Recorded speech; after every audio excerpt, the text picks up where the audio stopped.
Hello, everyone, and welcome to Smashbox TV's podcast 491. I'm here. I'm joining you, Johnny. I'm back. Well, I'm on an island in Thailand, but I'm back on the show. Well, technically, aren't we all on islands? Just bigger or smaller? That's true. I mean, it's one big floating rock.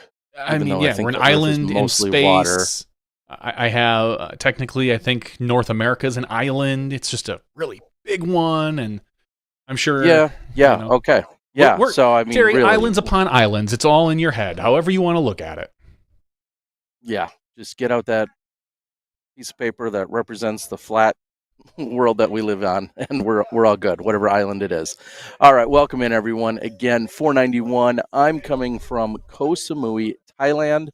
I've had the pleasure of recently being in Singapore and also Malaysia.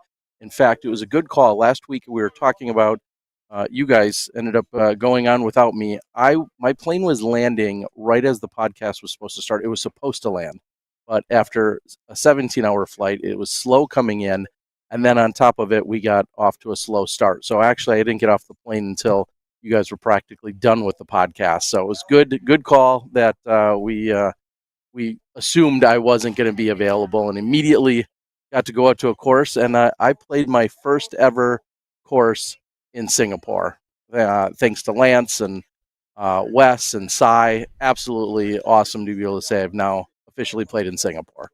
Yeah, and we had Ben Kenny on last week, who obviously ran this past weekend's Northeast Disc Golf Expo, which, from what all accounts, was phenomenal. Everything I've seen from it, people are raving about the attendance, about the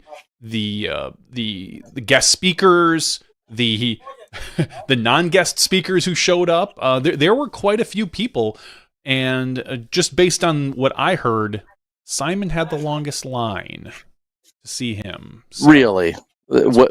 Shocking. Well, I mean, it's the Simon line. It is, right? Simon's line, so, yeah. But I mean, you've got big hitters like something like that. Paul McBeth there, and you've got Jeremy Colling there, you've got Jeff Spring. There were some heavy Chasing hitters the bees. There. We had Mark there. Yeah, That's no. Right. Here's what I'll say quickly is I did reach out, albeit it was just a few minutes ago. I reached out to both Ben as well as Miles Parkhill, who I know was also been a huge help in the last few years.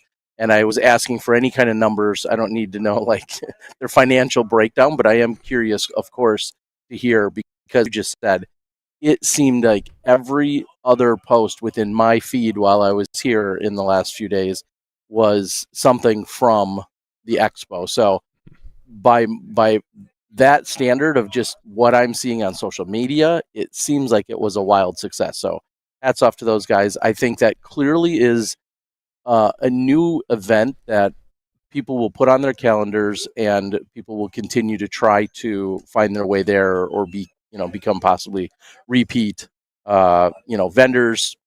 I was going to say spectators, vendors, attendees, whatever you want to call it. So congratulations to those guys. The only complaint I have is if it continues to be basically on that same weekend, I'm probably going to be in Asia almost every one of those years. Well, Terry? So from a very whiny personal perspective, that's my only complaint. If you listen to the podcast, which I know you didn't, Ben talked about doing a second weekend possibly somewhere else. So that's kind of his goal for 2025, or maybe even the end of 2024, who knows, is to do a second expo somewhere else in the country, whether that's somewhere in the Midwest, maybe closer to Miles, maybe that's somewhere on the West Coast, maybe that's down in Charlotte, who knows, but Ben has big aspirations, so I'm excited that this one, once again, another year, went off without a hitch, and that he couldn't ask for anything more. I'm sure he's still smiling ear to ear. I did not get a chance to check out the staggered stance to get any input, but I'll probably listen to that maybe tomorrow if I get the opportunity. Well, that's great. Good to hear. And I was just thinking the other day about how there was the plan or the attempt to try and pull this off in Vegas, and that wasn't the year of COVID, was it? I don't feel like it was. I feel like it was maybe even a year or maybe even two after. Either way, it's funny how time slips by us. That might have been only 2022. Whenever it was, Again, I feel like they had probably a lot of similar stuff, with the exception of being in better weather and the opportunity to then to incorporate some kind of skins matches and play that was going on throughout the week, but or yeah, throughout the entire week, and they were more week based versus weekend, if I recall. But the fact that Ben and crew and everyone else that's been involved with that has gotten it to where it is, and clearly is, like I said, going to become a staple, I think is absolutely awesome. And I do feel like there's going to be more of them. People will be able to take kind of the blueprint of what he's done and possibly find a way to replicate that. Because as we said, these definitely should be in some capacity regional, just because it's probably a big haul for people from, I don't know, the West Coast, for instance, to be like, hey, yeah, that sounds great. Let me go into, the Northeast during winter. So I think you may see some of these pop up in a regional sense, whether that's Ben or other people that's heading them up. I think that's likely what we're going to see. I know we talked about having one in the Midwest at one point, and I talked with a couple of local organizers, and I feel like now everyone's going to be playing catch up to what Ben is doing, which is nothing but a compliment to him. So. Real quick, just to clarify for anyone out there, I only took a look at the chat here for 1 second. Yes, Koh Samui is an island in Thailand. I've always been calling it the second largest island because I read that on Wikipedia 5 years ago. I saw a piece of literature that said it's the third largest. Either way, there's like 1,483 different islands. So when you're talking, when you talk about it being the second or third, obviously it's pretty substantial in its size, but nothing you can't get around in a couple hours on a moped or a scooter, so to speak. Just wanted to clarify for everybody. Terry? Oh, come on. Yeah. All right, I was going to save this for later, but real quick. I was thinking on my drive here this morning, because there's nothing like a 12-minute scooter ride in Maynam rush hour traffic on a scooter. I was thinking about the things that are required here. And first of all, it's the people. Second of all, you're here for the course, which people are literally playing right behind me. And then third of all, it's the scooters. Like somebody would probably put the food in there, but I'll go scooter. So the first two are great. People have been amazing. A ton of people that were in Malaysia are here this weekend playing. And then a bunch of people that are here this weekend are also going to be in Chiang Mai in northern Thailand playing. Awesome. Unbelievable. The course, couple of updates, couple of changes. People are liking it. Luke and the crew here have been doing a phenomenal job ever since Nigel has left, and everything seems to be going really well here. So loving that. The scooter, there's an evolution there. My scooter, I don't believe this, is actually has a key fob. And you think about what a scooter or like a moped has these days. Of course, there's, decent ones and there's fancy ones. Mine's not even that fancy or that powerful, and it has a wireless key fob, just like you'd have for a car. I don't even have to put it in. It's just hilarious to see that even when it comes to something like scooters, the evolution of where they're at. And I think I got it up to a full 90 kilometers per hour last night on my ride home when it was kind of late and no one else was on the road. So yeah, doing some work out here. Well, just be safe. We know that you have a slight history with scooters, and so keep it on the ground, Terry, and keep yourself off the ground. Yeah, as Barnett would say, keep it on two wheels, no wheelies. Certainly not. And I was driving here, using my helmet, all that stuff. For a moment in the last 2 days, I thought about, man, I wiped out on that little tiny scooter, and it was about 25 miles an hour. And here you're doing 40, 45, 50 with just shorts and a shirt on and a helmet. I don't want to hit any pavement anytime soon. That's for sure. So no, I'm glad. But as safe as possible, as everyone knows and can imagine, Terry's got his chaps on. So don't you worry. He's just driving around with just his chaps and no shirt and a helmet. So yeah, I don't need shorts. No, you got chaps. Just chaps. That's all you need. All right. Well, Terry, what do you want to talk about this week? It's been a kind of a quiet disc golf week. That we obviously had some events going on. We had the Northeast Disc Golf Expo. There was very little sponsorship news. There were one or two notes, if you're interested. Okay. Yep. Let's hear it. Well, the notes that I have, first and foremost, let's talk about the big one, the huge signing from MVP, Joey Tamale. And even better, the absolute precision on the announcement. I mean, the fact that he got that box delivered to him, perfectly handed to him, that had the logo on just the right side, and then he opened a box that came from a delivery, and it didn't require any kind of knife because it was just had to pop it open. Man, right on cue. So very, very cool. For those who may not know, Joey Tamale has done some work with a number of companies. He kind of actually busted in the scene doing some camera work for Parsave Productions out of Minnesota, which is where he's from. He then did a little bit of work with us in terms of Smashbox / the Disc Golf Pro Tour Live. He then went from working with us a little bit in a very different kind of scene to then working with Jomez for a few years. And then ultimately Jomez. I think he joined DGN, did that, and then went to Jomez, and then Jomez got purchased by DGN. Sure. I think he had a stint in there for DGN, but either way. Yeah, yeah. However, I guess that kind of correct. Okay, yeah. It was a little bit of the Pro Tour / DGN, and then I think it was more so exclusively Jomez. And then, unfortunately, I think when there was some restructuring and some reduction, Joey was not part of the media team moving forward. So, here he is back playing golf, which I'm sure most people, no matter what your job, no matter what your skill level, most people, if all things considered, are thinking, I'd love to be playing on the Pro Tour. There's a lot of other cool jobs within disc golf, but I mean, let's face it, playing is kind of the ultimate goal for probably quite a few people if they had the skills to compete. So, and Joey has some really solid skills. He's like a 990 plus rated player any given weekend, and being out on tour will probably help him. Was there any word about him doing filming as well while on the road? If he's going to be on the road full time, it kind of makes sense with Simon and Eagle both on the tour now, at least Simon on early, that maybe Joey with MVP might be doing some of that, maybe vlog life stuff with Simon and Eagle and whomever else behind the scenes with MVP. Would that be shocking to you?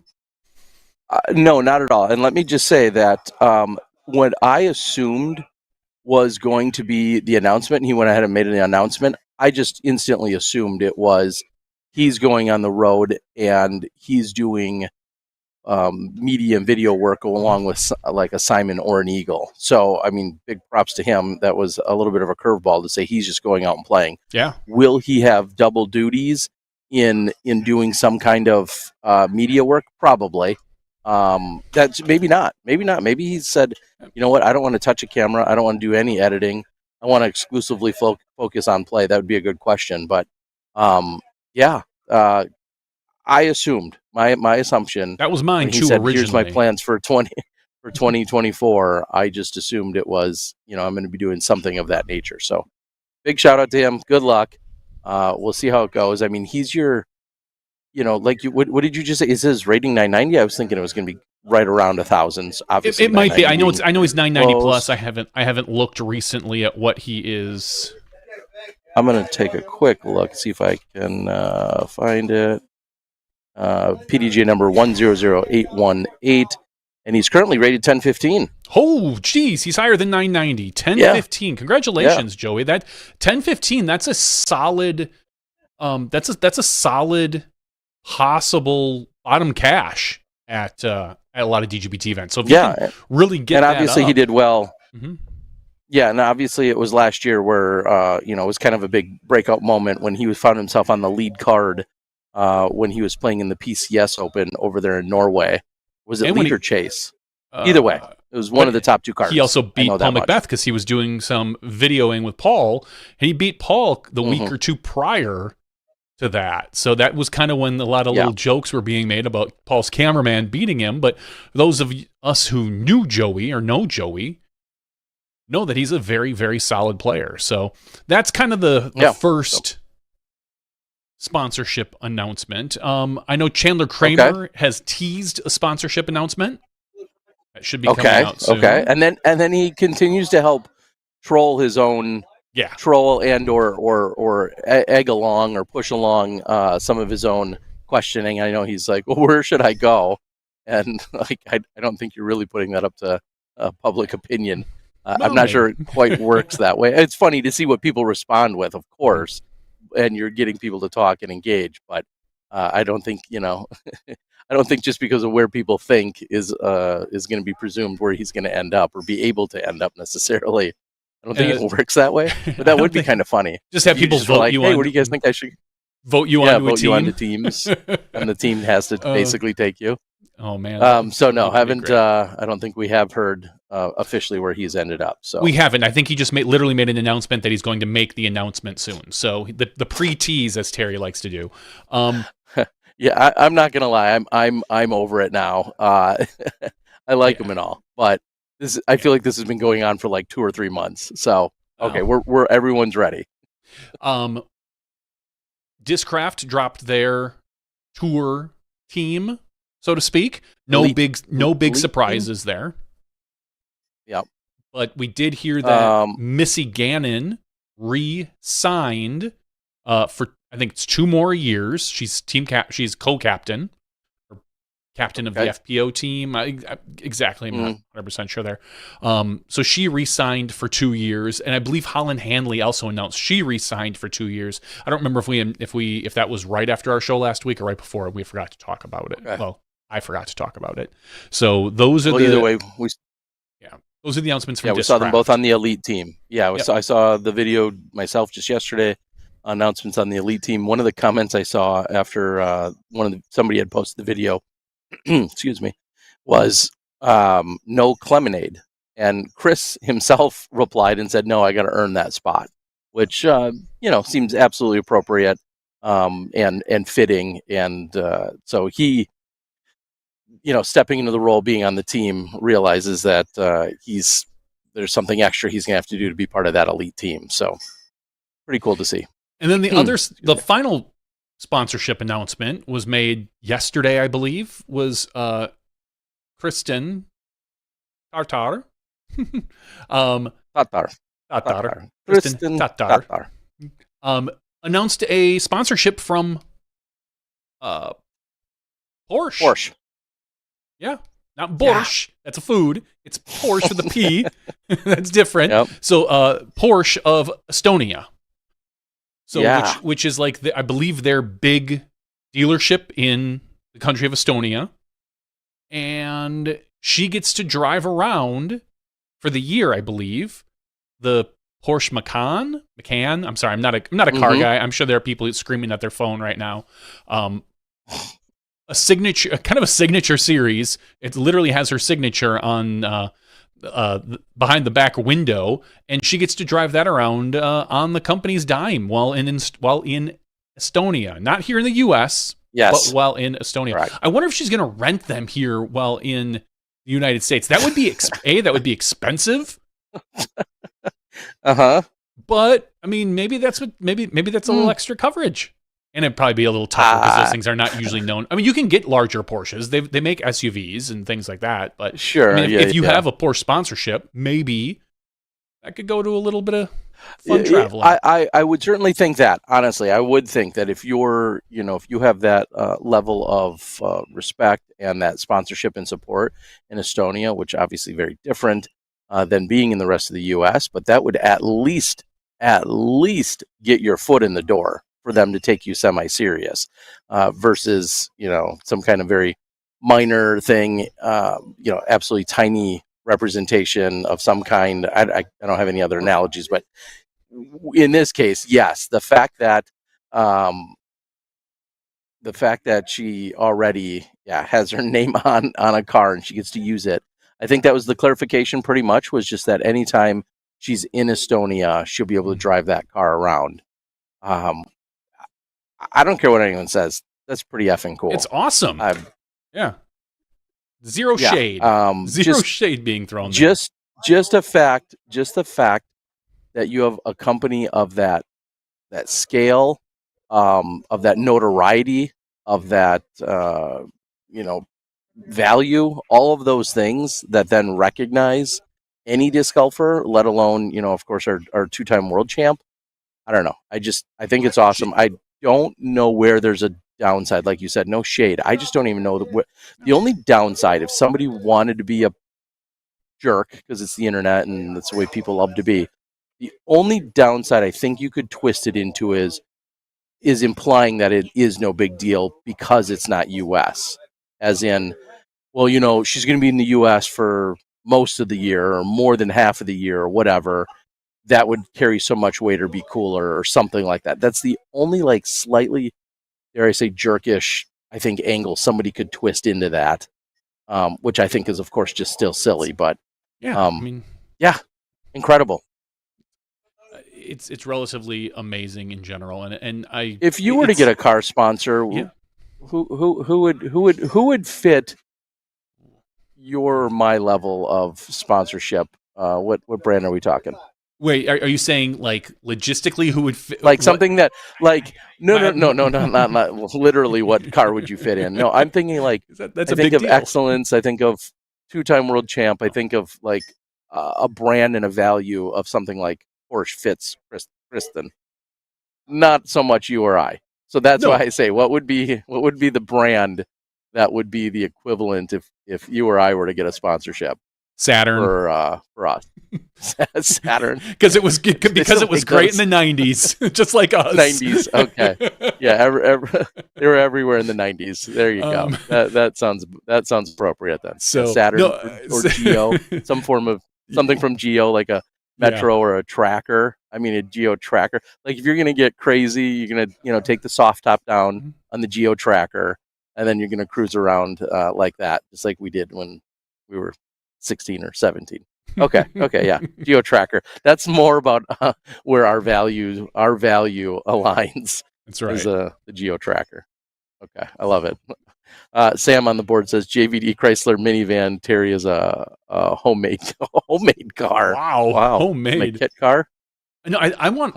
I'm looking at my next car, possibly Chevy Bolt. One of the. Yep. I'm strictly. One of our good friends just got one. Who is that? Dave Weisblum.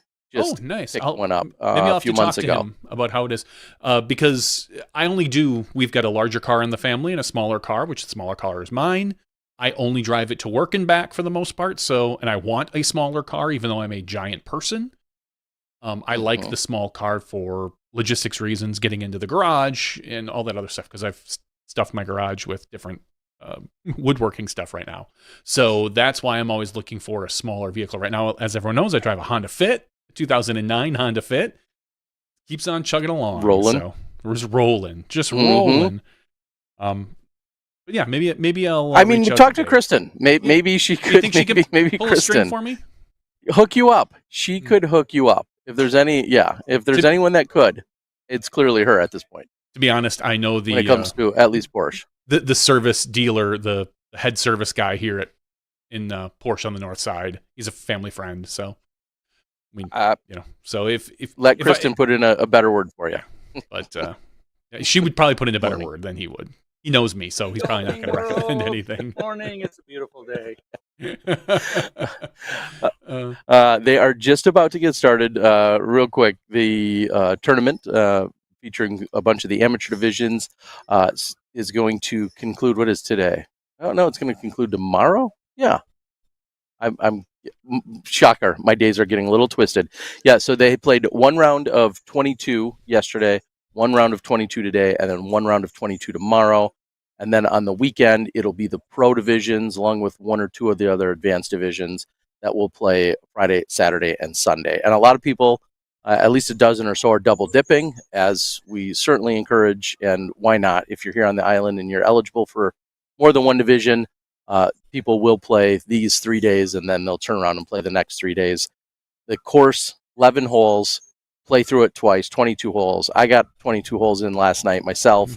And it's not, let's put it this way, it's not strenuous, it's not taxing, it's not demanding, it's none of those things. So 22 holes a day out here, not really a problem.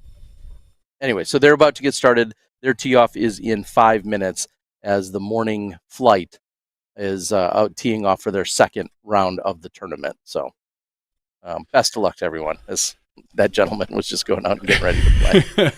All right, well, let's real quickly talk about some PDGA events that happened this past weekend. All right. The big one that a lot of people were talking about was the MX Disc Golf Championships presented by Dynamic Discs. MX standing for Mexico. So yes, Kevin Jones wins this one by 5 strokes over Paul Oman. No, whoops, sorry, I have it sorted the wrong way. Nicholas Culver wins this one by in a playoff over Kevin Jones. I had it sorted by rating accidentally. Yes. Nicholas coming in and just barely beating out. He's from Iowa. So I don't know if he would just happen to be in Mexico or he made a trip down there. It would be a phenomenal vacation right now to go down to Mexico if you're from the Midwest. In third place, Daniel Rubalcaba. Sorry, Daniel, but you're doing awesome. Fourth place was Paul Oman. Fifth place was Luke Humphreys. Over, there were no FPO players. So congratulations to those MPO players. Nicholas, I would say in a minor upset over Kevin Jones. Kevin is 25 points higher rated than Nicholas. So just another young name probably to watch out for. Too many of them. There are certainly plenty, and I guess we could segue right over with that. Let's keep it international because that seems like the right thing to do. If you're not in the snowy, balmy, cold, area of the country for the expo, then you must be playing somewhere international. So with that, and if you want to wait for the final 9 holes that I'll be dropping later this week, you should mute for the next 2 minutes. Because when it was all said and done, Manabu, your champion, taking it down. I'm just going to say, even though you may be listening to the scores right now, this turned out to be an incredible battle down the stretch. I'm so glad I was out there. I got the last 9 holes. They played 3 rounds. I was getting B-roll of a bunch of different divisions and a ton of different players, a ton of international players. And then I was able to capture the final 9, which was just about the right amount of golf to capture in that heat. In a shot-by-shot fashion. So, Manabu, your champion, in very dramatic fashion. Taking second place was Ming. Tying him, actually, was Evan Boucher. Evan, you're going to see on coverage probably from here in Samui. You'll also see him in Chiang Mai next weekend. This is where I met him last year. He's been touring around. He's got a ton of great stories. But when it was all said and done, Ming and Evan were knotted up for second place. And then Sean Poignet, I may have gotten that one right. Sean is, I think, 15 years old and incredible because you maybe wouldn't necessarily guess it, but he was born in Malaysia. I think his parents are expats. I don't know from where. I'm going to guess somewhere in the U.S. No, that's wrong. That looks like a French name, but I was just going to say, I think of France. As soon as I said it, I was thinking it was probably France. I don't know if I got that final answer, but I'll get it for you. Anyway, lives in Malaysia, plays in Malaysia, just phenomenal. Absolutely phenomenal golfer. And, looking forward to seeing more from him. We're going to see more from him. There's no doubt about it. So Sean finished in 4th, and then Timu, who was very much in contention for most of the weekend, finished in 5th. Tommy, who I know is playing here this weekend as well, finished in 6th. And then Diedrich. Oh, yeah, Diedrich. Finished in a tie for 7th, along with Koa, who I believe comes from, ultimately, I think comes from Japan. I know the next gentleman in 9th, Koh Samui. Koh he also one of those. I don't know. I get my confused. I don't believe I met more than one Koh. Yeah, Samui, I believe, actually comes from Japan. Tokyo, Japan. Thank you. Yes, and it says that Koa is Zumwalt. Yeah. Currently, it says FPO Armed Forces. And I don't believe FPO is Female Pro Open. No. It's just no. different acronym. Yeah. No, I'm So his family's there. I'll try and recap. It's a little bit of a blur. Nonetheless, very cool. So congrats to all of them. Again, Manabu, you're champion. And then on the FPO side, as kind of an assistant TD, co-TD, all around superstar, married to the TD, is Jenna. She ended up taking it down. Her story was also pretty dramatic, I guess, for her to win in first. Mari second, Rika in third, and then Sue in fourth. So again, I met so many of these players. It was absolutely incredible. I don't know how many. I'll get that number to you. I don't know how many countries were represented, but I'm going to guess it's somewhere between 10 and 15 that were ultimately represented at that event. And keep that in perspective, here in Samui, I think we're somewhere around 17 or 19 countries will be represented here throughout this weekend. So if you want that international flair and experience and mingling, you come here. This is such a great place to meet so many brand new people. I had a 45-minute car ride or taxi ride, van ride, with I think 6 or 8 or so people from China who are all so kind and gracious, and yeah, it just, I don't know. I loved every single minute of it. Here's the one quick funny tip that I never thought I'd say. My only memorable part about coming and visiting here is the humidity, and I think most people could understand why. Clearly, it's the location. It was hotter in Malaysia, which is a little bit closer to the equator, and although it's just a 2-hour plane ride, coming here to Samui, I don't believe I'm about to say this, feels like a reprieve. Still humid, still hot, very much so. How I'm not dripping right now in sweat, I'm not sure, but it was still somewhat of a reprieve. So if you like it hot and humid and sweaty, start in Malaysia. That's a good place. Or ramp up to it. Come here and then go there. Either way, it's certainly part of the overall climate and culture there. Bringing it over. Oh yeah, go ahead, Terry. Yeah, real quick. I was just gonna say real quick. I'll just quickly recap. Basically, the event, the Southeast Asia Championship, Disc Golf Championship, ultimately was held on 3 separate courses. I've got a little footage from all 3 of them. Some of you saw some of the beach footage. I had this insanely unique opportunity. I was on the 8th floor of my hotel room, and I could just get my camera out and point it down at the beach and actually cover golf from my hotel room, which for a moment was pretty damn enticing for the humidity I was just talking about. So I'm sitting in my air-conditioned hotel room, and then I walk out onto my porch, onto my deck, and it's overseeing, the Strait of Singapore. I forget what it is. Anyway, some body of water with Singapore literally just being on the other side while I'm on the Malaysia side, and just being able to point down and being able to see people golfing down on the beach. Unfortunately, I only could see about 1 or 2 holes, but what an insane opportunity, just because you're not usually able to watch golf from the comfort of your hotel room. So it was played over 3 rounds. We played the beach course, then they played one that looked very much like a city course because it is in the city, and we'll say more standard to what you'd see in like the US or pretty much anywhere else. And then the third course was called Missile Hill. That's where they finished up at.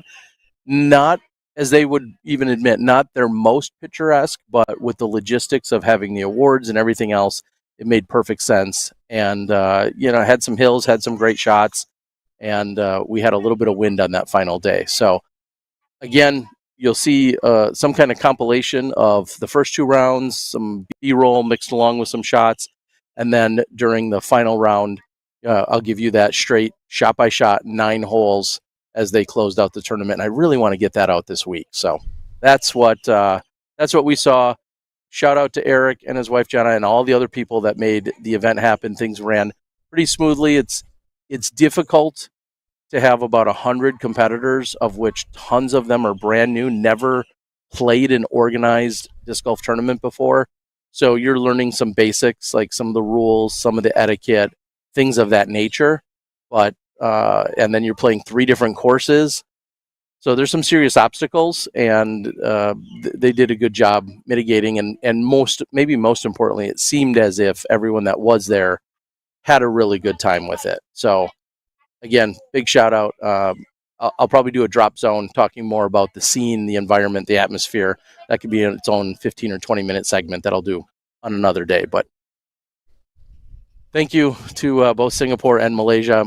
I had host in Lance had originally met me at the airport right off the plane. I met Lance here 5 years ago in Thailand, and then he always talked about getting to Singapore. Well, landing in Singapore, I got to go play a course along with Wes and Sai.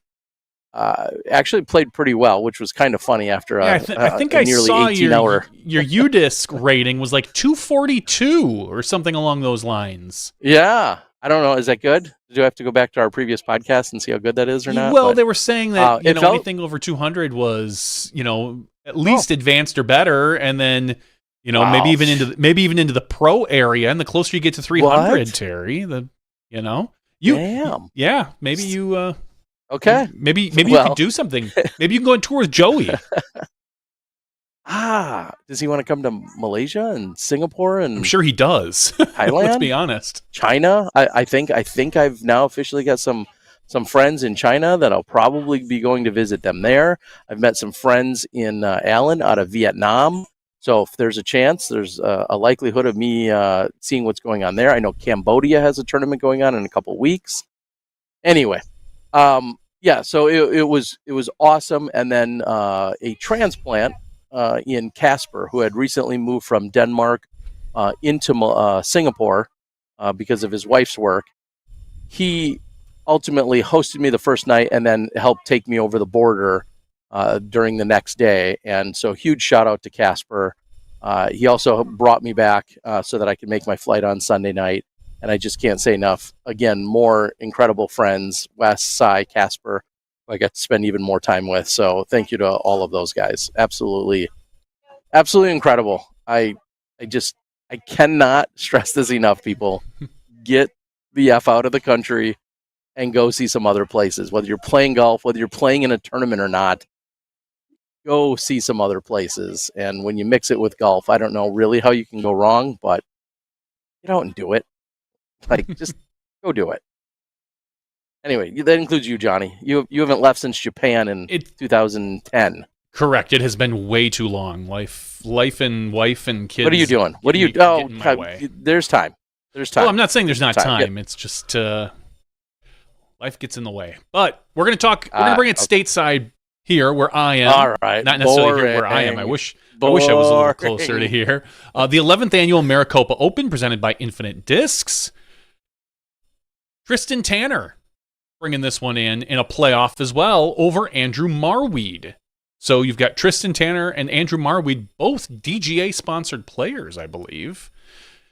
Yes. There's been a lot of chatter about DGA's team beefing up here a little bit during this offseason. So, a couple of those guys, couple quick takeaways. I should have warned everybody. Couple quick takeaways. We did film that. Spicy Boy out there on site, all temp layout. We got that filmed all 3 rounds. So that coverage will ultimately drop. Along with that, I think it's awesome to see that maybe this is the biggest takeaway, not just the tying for first and then maybe losing in the playoff. The biggest takeaway here is just a week earlier, Marweed had withdrawn from the Shelley Sharp. So many of you saw on the coverage that he had to withdraw 8 holes in. He goes birdie on 7 and 8 and then still withdraws. So that tells you you're in a lot of pain, because when's the last time you saw somebody take 2 birdies and then walk off the course? So Marweed is seemingly back to health, and it was a back spasm is what he was telling me. And seems like hopefully it was just kind of a rare once in the weekend kind of thing that happened, or once in a life hopefully thing that happened to him. So withdrawing from Shelley Sharp just to come back out 6 days later and then put up numbers that would get him into a playoff for first. That's awesome. I want to say that, in addition to, of course, the congratulatory remarks that go to Tristan Tanner. And Tristan, hadn't made a ton of splashes. We see him traveling, we see him working out and doing all these amazing things, and he's out there grinding as hard as anybody. And we haven't seen him make a ton of splashes in terms of podium finishes lately. So to see this and to see him take it down is great. Was it 2022 he was on lead card at a major? Maybe it was at Worlds. And then 2023, I think he kind of dipped off of the radar for a little bit as far as his play. I know he still was out there. Maybe I'm confusing it. Maybe Tristan was on a lead card in 2023 early, but a lot of this stuff gets a little fuzzy. But yeah, Tristan showing back up and taking this one down. So apparently, I'll say this: those DGA discs, they seem to be working pretty well for these guys, because we're gonna have to take away his Mr. Arizona moniker, but Anthony Barella takes third by a single stroke behind those two guys. He has been, previous to this, he was untouchable in Arizona, and now that we've got a lot of these big names kind of planting their flag in AZ, Barella's got a lot of competition. So it's fun to watch. And tied for fourth place, Connor Rock and Nick Newton, both as well from Arizona. Okay. Sixth place, Jeremy Herr. Seventh place, Levi Hancock. Eighth place, Jacob Cupcake Curtis, tied with Thomas TJ Grobman and Jake Brown. And I'm going to go to 11th place just so I can mention him, Christopher Robbins and Parker Welk. Parker, who is coming off, I think, back-to-back wins in Arizona. Someone finally besting Mr. Welk. So that is your MPO results for the Maricopa Open. Moving over to FPO, not a shock here. Jennifer Allen wins this one by 16 strokes, shooting some really solid golf. 979, 978, 992. So averaging like 985 golf-ish, maybe even right around there. That's some really good golf when you don't have a big person to push you. That still shows drive and effort. She could have coasted in her final round, and she still shot a 992. So congratulations to Jen Allen, beating out Sophia Denecki. Third place, Ashley Phelps. And those are your top three, the three that cashed. Congratulations. MP40. Nice. Pete Ulivari. Congratulations. Yeah. We'll throw that in. A couple quick notes, although I haven't seen any of the footage. It's still in Arizona, and I'm going to work on it as soon as we possibly can to get it out. So big shout out to Sam, Russ, the TD. First of all, they had to move to an entirely different temporary course. Last couple of years, we've seen it played over at the Meadows course, which is, a lot of grass, a lot of lush green grass, along with the waterfalls and some really picturesque views. Then also incorporating over the last few years Copper Sky. We've seen that course come into play. This year, through, we'll say, politics and everything else that's going on, the TD ultimately said, hey, let's go to a temp place, set up an entirely temporary course down kind of in that area. It's definitely deserty from everything that I've seen and heard. Sets up a temp course, and so everyone was kind of on fresh playing ground, so to speak. And I'm excited to see how all of the footage ultimately looks. But I know AB came out blazing. Did he shoot a 15 under? I'm just going off memory here. I think it was a 15 under during the first round. And then, like you said, ultimately was caught, ended up losing the playoff, or I'm sorry, not getting into the playoff, but losing out by a stroke or two. So those are some of the unique changes that were taking place over there at the event. So I wanted to just get those quick mentions in. When you see the footage, you're going to think, this isn't Copper Sky, or this isn't Maricopa Meadows course. I think it's going to look different. But we have all three rounds of the MPO. And then along with that, congratulations, of course, to Tristan Tanner, as you said. Huge, huge shout out to both Sophia along with Jen Allen. As I was just a few hours short of getting on the plane and going to Singapore, I was able to drop off all the edited footage to Jen and Sophia over at Jen's house. Over the next day or two, they knocked out all three rounds of commentary and then sent it to me. And I'm in an airport uploading and changing out and syncing up the audio and doing all that stuff. My big thanks and shout out about that is just thank you to those two. Sophia, first time on commentary, never, I don't even think had played the Vista layout at that point just yet. So big thanks to both of them. I want to get that in there that I really appreciate. Jen, that's the second year in a row Jen has stepped up to do the FPO commentary, which, like I say, usually commentary, if it comes from me, it's only because I have to, and that it just has to get done. Jen was on top of it, so I just cannot say enough. And yeah, I just think it's really funny. You and I have known Jen for a very long time, and if you would have asked me 5 years ago, 6 years ago, if Jen Allen would want to sit down and do commentary, I would have told you no. Yeah, like she just was. Yeah, I strictly remember her saying, she's like, I'm just not that girl. I'm not a technology girl. I don't want to do any of that stuff. I just want to play, have fun, go out, do whatever. Now she's on a PDGA podcast. She's doing commentary willingly and well. She's a different woman, yeah. And I love it. I love to see it. Yeah. Well, and just to add on to that quickly, Evan, she's still not a technology girl, but she gets it done. That's what's important. She openly admits, I'm still, she's not a technology, but she knows enough tech to get it done, and that's all we could ask for. So very, very appreciative. With that, real quick, I don't know how much you went over last week. The Shelly Sharp results, you probably touched on them. Maybe you went over them entirely. I don't know. I believe we did. I just want to quickly say again, thank you, of course, to everyone, all the crew over at Spinners for putting on the event. Big thank you to Tyler and Spicy Boy who were out there helping me. They were doing almost exclusively all the camera work while I was doing the constant editing, and I was editing 2 rounds every single day. I would edit the FPO after they came off the course to start getting it ready, and then I'd the second I was done with that is about when the MPO would show up. And then when it was all said and done, I think this was kind of one of the big takeaways from that weekend.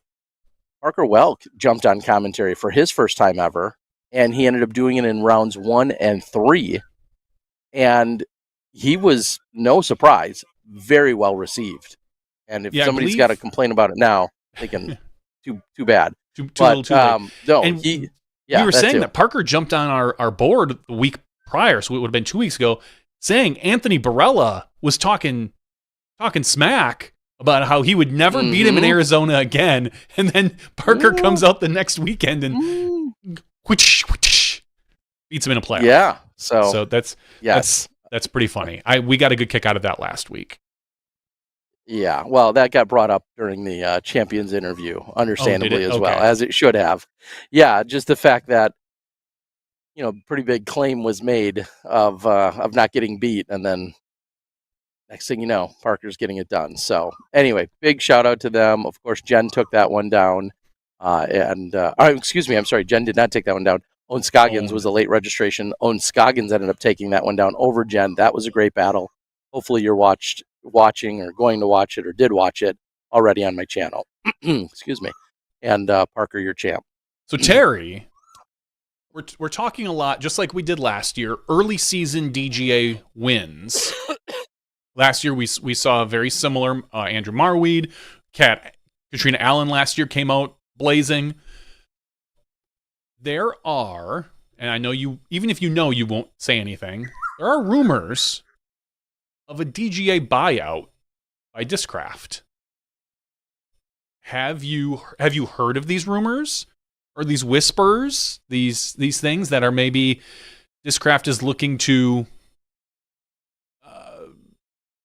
merge, we'll say, with a DGA? And we know that Discraft currently right now molds the DGA discs. Mm-hmm. So there's already a pretty good relationship there. What do you have to say about it that if you know anything or what you can say? Otherwise, I'm going to have to reach out to Scott Kesey and get some info. Here's what I can say. I can say that there's nothing that's public in any capacity, and right now I think you're going to just continue to hear rumors that will go not unsubstantiated, unknown. I'm not sure. I don't know how I want to word that, but right now they're just rumors. Is what I would I would throw out there. Well, Yeah, I don't usually think where I would there's be sharing anything. smoke, there's fire. So There's fire. I'd be willing, and I don't know anything. I'd be willing to put a small bit of money that there's been at least some talks. I'm just trying to think Okay. and I don't know because I haven't talked to Scott, and not that Scott would even share that with me if I did ask him. We've known Scott a long time. I've got some incriminating photos, so maybe I could balance that out. I'm just trying to think, in general, what does that do to those two companies? Does that, like, we have Discraft the Chain Star, but arguably, I'm sure Discraft wouldn't say this, but probably a lot of other people would, including myself. The DGA baskets are more well liked. Their lineup so I wonder if we would lose the Chain Star, or it would just, if this were to happen, and what molds would they keep it as a separate company, and we would keep all the molds? Would it become kind of an Innova / Discmania deal where Innova basically just remolds the discs and calls them something else? Would Discraft do that to DGA? There's a lot that is unknown, so I'm curious as to maybe how that would go down and happen. I saw you froze for a second, Terry, so I don't know if you caught. In fact, you're freezing a little bit now. So just some rumors. If you hear them, know that my guess is that maybe there is a little bit of truth to that, but we'll see what happens in the long run.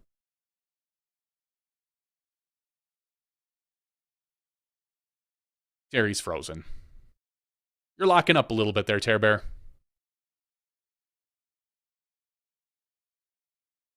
You there, Terry? You're there. You're there? Hi, there. Can you hear us? Say something? All right. Well, Terry's frozen. I'm just going to quickly talk about the. Yeah. Am I here? Am I back now? Oh, you are back now. Yes. Hi. I can hear you. Well, kind of. You can tell more people are showing up to the course right now because your internet is starting to get a little more sketch. I think this happened to us last year as well. But while Terry gets his stuff figured out, I'm sure he'll interrupt me again. Oh, are you there, Terry? You're good now, or not good because we can't hear you? All right, that should do it. Okay, that's better, Terry. All right, I'm just gonna send a lower signal to you just to make sure. Okay. But no, all I was saying is that who knows what's going to happen with that, and I don't know if we'll hear any more for the next whatever. But what I was going to get into, go ahead. I was just going to quickly say, just to wrap that up.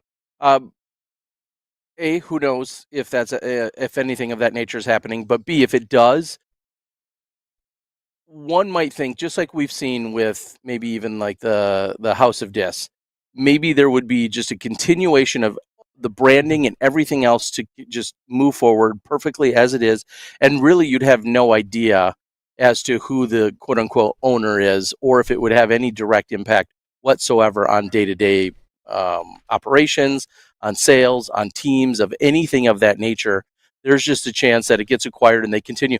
I mean, in theory, that's similar to what like a DGN acquiring a Jomez, right? Yeah.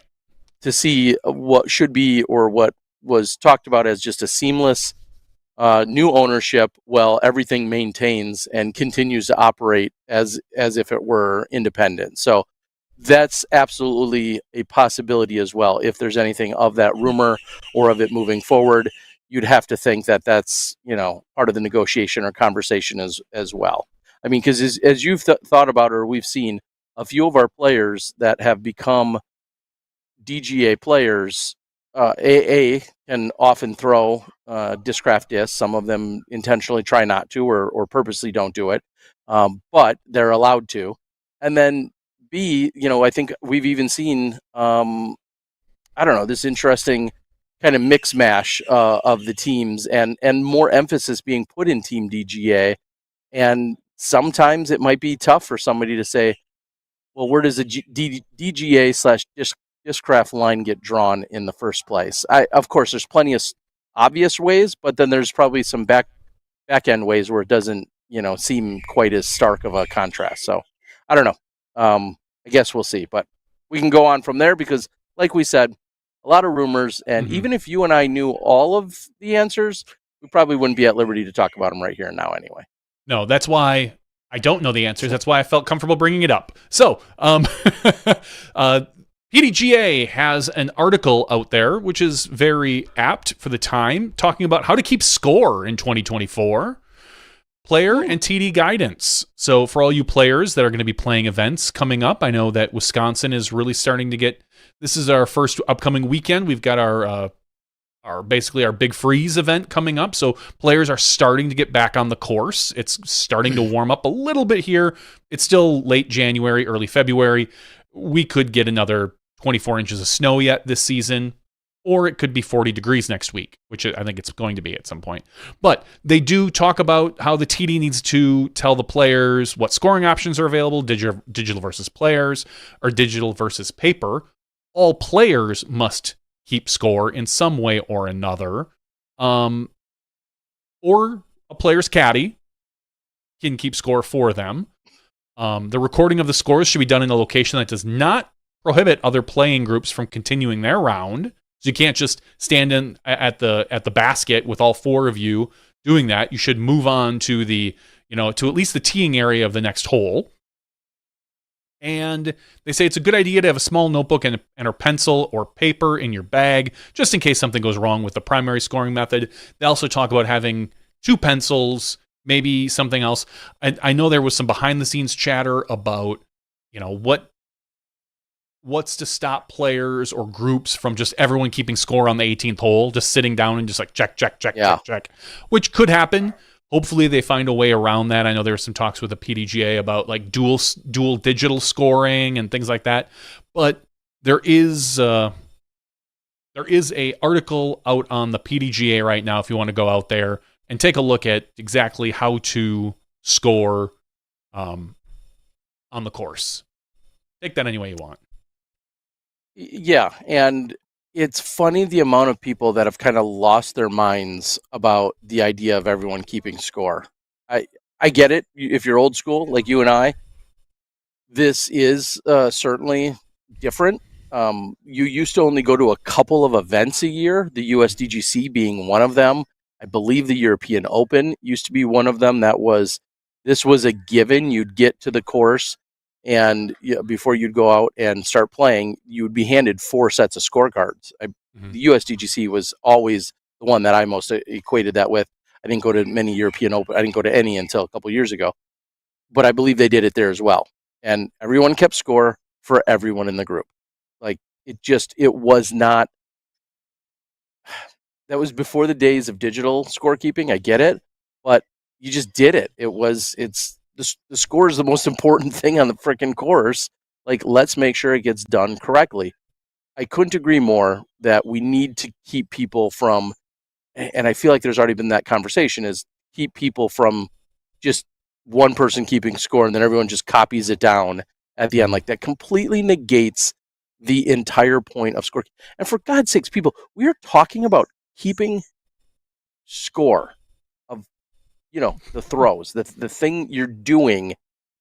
I don't know why there is so much uproar as to, like, it's a major part of the game. I have said for years, if you don't like to keep score, I get it. If you don't like to know your score, you're a mentally weak player. Period. If keeping score bothers you that much, if an integral part of our game bothers you to the point where you can't perform to your peak, then you are a mentally weak player, and that is something you will need to get over.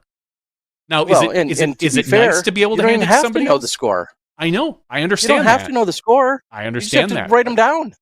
I understand that too, but some people just, that's just the way it works for them. And if it, again, even if just keeping score bothers you to a point where you don't feel like you can play as well as you can, you're still a mentally weak player.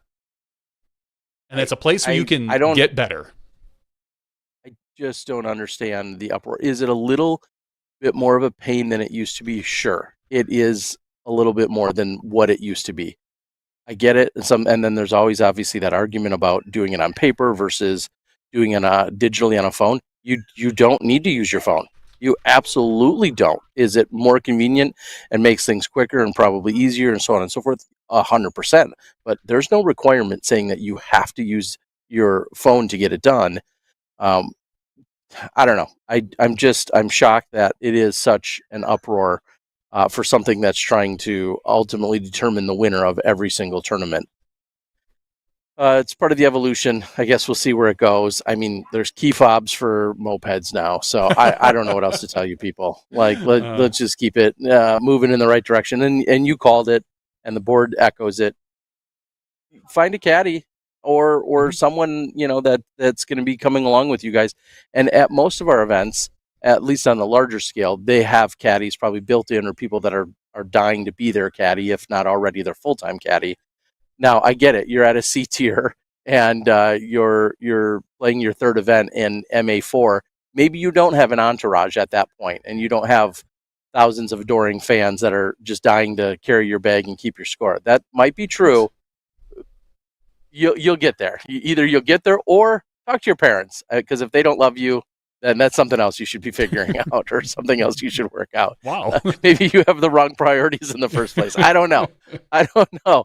There should be someone in your life that loves you enough. Hopefully, I hope there's someone in your life that loves and adores you and appreciates you enough that they will show up and punch numbers into a phone for you for a couple hours, if that's what you need. If that's what you need to be at the event and to be competitive. Hopefully there's that person. If not, reach out. Maybe we'll set up a scoring hotline. And I know the Caddy Association, Richard Reister over there in Hawaii. He's always talking about caddies being available, and you just got to reach out to him. So one way or another, we could find a way to make it happen for you. I didn't see any real issues with it when I was at the one event last 2 weeks ago in Arizona. Everyone seemed to maintain, and I will absolutely echo what you just said, Johnny. Go to the next hole. I don't know why people all of a sudden think, well, yeah, let's figure it out at the end of this hole. Like, that's never been the process.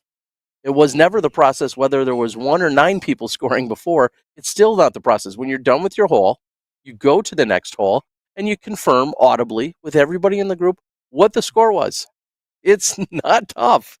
Like, it's not tough. So, all right, enough ranting for now. To keeping score, what would be like something completely trivial? Do you feel like drawing a line is when maybe doing stats? Like, oh, were you inside or outside of the circle?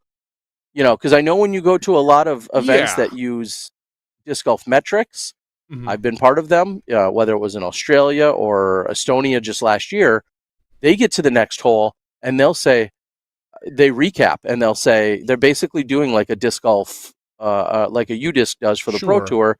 They're very similar. And they'll say, okay, off fairway, circle 2, 6-meter putt. Like, you say all of that when you're doing disc golf metrics in a lot of other countries. You want to argue that's too much? Maybe. Yeah, I mean, maybe not. I don't know. But if everybody's doing it and that's the expectation, that's what you should deal with. It's not like it. I mean, it might slow the entire round down a little bit, but it's not going to slow any individual group down because everybody's doing it. So, I could understand if people didn't like it because it slowed down the entire round. But again,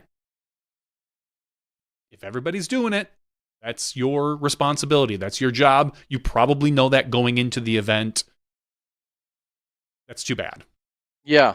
And I'll say it is very interesting. And when you just think you have a blow up hole, cross my fingers. I didn't have necessarily one in Estonia where I most recently had that happen. But I'm with 3 or 4 other guys, and again, they're so quick with it. Everyone's used to it. It's been happening.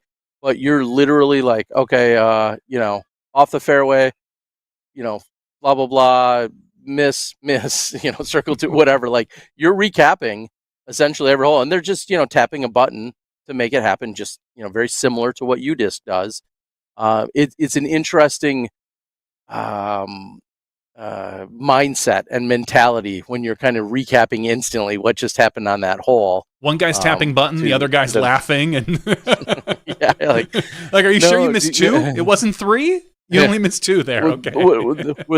Yeah, and then there becomes like you were inside the circle, outside, and then sometimes you even forget where you were, so on and so forth. So, it just so you know, that's what's happening in some of the places that are adamantly using disc golf metrics. And to be fair, that's how you get your metrics, right? That's how you gain those stats at the end of the year. If you played in 20 events in Europe and they use disc golf metrics for everyone, your stats, I was going to say, will look the same as our top pros. They won't, but your stats will be available just like they are for our top pros, and very detailed, just like we base end of the year awards and recognition on some of those statistics and accolades. That's how they got to get generated somewhere, unless again you've got that loved one that's coming out and doing stats for the entire card. Either way, scorekeeping, part of the game. Let's keep on with it. Well, Terry, do you have any other news or anything you wanted to talk about? It's like I said, it's been a pretty slow disc golf week. Not a lot of news happening. I think starting next week, we're going to start to hear more news come out, more information. We've got things coming up that that are definitely going to be noteworthy. This is your pre-announcement to the announcement of big news. I like it. Yes. I as usual with travel, I keep up a little bit on what's going on. I'm flipping through the Instagrams, the Facebooks, and most of the headline stuff that was going on, I feel like we've talked about. One other thing that does come to mind that was flipping through my feed, JK, Juliana Korver, getting her 250th win. She's playing in New Zealand. I saw Zoe and a couple others make their post. There's a whole tour going on, the Down Under Tour taking place in New Zealand. So that's really cool that that's going on. And also Trevor Harbolt, who we saw make an announcement last year saying that he's officially done with MPO and he's moving into MP40. He picked up a win already over in New Zealand. So congratulations to him. I think I'm going to see him. If not this weekend, maybe, I'll see him this weekend and next weekend, I think. I think he's traveling around with Pete Johnson. I saw the Kansas City boys, a bunch of the guys from Kansas City that showed up, Pete Cashin, and the crew that he's rolling with just showed up on Samui yesterday. So just awesome continuing to see all these people kind of just float in and out of various countries and cities within the Southeast Asia region. And I think I've been saying this for a couple of years, and it's only continuing to gain momentum and strength, is a very viable, fun, practical Southeast Asia tour. Mm-hmm. There's already some collaboration and coordination that's taking place. Guru, Brian Henniger of the PDGA, along with the rest of the PDGA, and then a bunch of the country coordinators and whatnot, all in these conversations. But the fact that we could be in 4 or 5 different countries over a 6-week period, and you're seeing people continue to go from one event to the next. I mean, that's, in my opinion, the definition of a tour. And I just absolutely love it. And it's going to, I think, continue to grow and thrive. There hasn't been a Philo sighting just yet. I know he's coming to try and defend his title here. So I'm expecting to probably see him today or tomorrow. But it's just unbelievable what we're seeing. And hopefully I can continue to shed some light and some of the experiences of here in Southeast Asia. Usually it's just that initial plane ticket, folks. Get here on that one plane ticket. Everything after that is very, very reasonable, and you can do it on the cheap if you absolutely need to. And it's very practical to do. So I love it. Outside of that, I think, like you said, we hit on the headlines. We recapped a bunch of the tournaments that were going on, some of the bigger tournaments, a couple of them being covered. The fact that we talked about a couple tournaments, one taking place in Arizona that's going to have coverage on my channel, and then one that took place in Malaysia that's going to have coverage on my channel. I don't know if I could possibly be any happier or more blessed by that idea. And I think that's about all I got for regular show news. Yeah, we'll get into the after show. I've got 1 or 2 little questions for you, and we can go from there. Yeah, I'm good with that. I'm sure I haven't paid full attention or normal attention to the chat board, but I'll try and peruse through it. And if you guys have questions or things that we need to talk about or could possibly answer for you, go ahead and put them in the YouTube chat, and we'll see if we can get caught up during the after show. Um, big shout out, big shout out. We're here, and these guys are about to play, and it's I don't want to switch the camera because I'll probably then not get it focused. Latitude 64, presenting sponsor here of the Samui Swine this year. Latitude is worked with us so incredibly and very generous and very helpful in what we're having going on here. When it's all said and done, 180, 100. I got to think between the two sets of flights. Tons of people here for the event. So huge shout out and thanks to Latitude 64 for being the presenting sponsor here at the Samui Swine. I wanted to make sure I got that mentioned in there, and I'm sure I'll talk about it more next week. But big thanks to them. And dang, the breeze is feeling good right now. All right, Johnny, let's close it out, and then we can jump into an after show, answer any other random questions or thoughts that people have, and then go from there. Maybe I'll even go find a beach or put up a drone today. I don't know. We'll see what's going to happen. With that, this has been Smashbox TV podcast 491. Trey Miller coming to you guys from Koh Samui. Johnny V back in Wisconsin. Thank you, everyone, for watching and listening. We'll talk Google Podcasts in the after show, but thank you for being here. We're going to take a very quick break. Then we'll start up the after show. We'll see you then when you step inside the Smashbox. Thank you to our $2 and above patrons. Your name is listed below in the credits. If you are interested in being listed as a producer in the Smashbox TV credits and supporting this and other fine podcasts, please visit patreon.com/SmashboxTV.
Hello, everyone, and welcome to Smashbox TV podcast 491's after show.